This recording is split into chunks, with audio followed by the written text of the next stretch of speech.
এই যে আমরা চলে এসেছি একটা শশার ক্ষেত।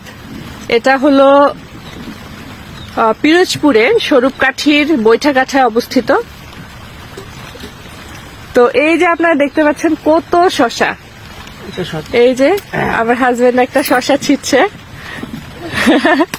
অনেক শশা এখানে, শত শত শশা চারিদিকে, প্রচুর শশা। এই যে দেখেন এইভাবে।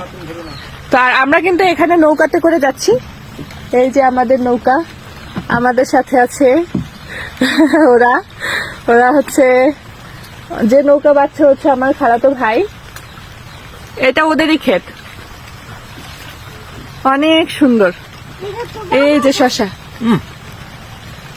অনেক শশা। এই যে কত বড় বড় শশা আপনারা দেখেন, প্রচুর শশা। আর আমার হাজবেন্ড এই যে শশাটা ভেঙে ভেঙে খাচ্ছে। তাজা শশা খাওয়ার মজাই আলাদা। হ্যাঁ।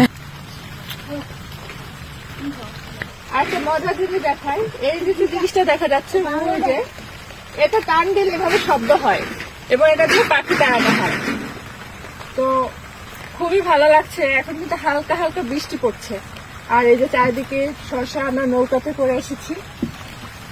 তো বাজার থেকে যে শশা আমরা কিনে খাই, এটার যে মজা, গাছ থেকে যে আমরা শশা পেরে খাই, এটার মজা কিন্তু অন্যরকম, একদম ফ্রেশ।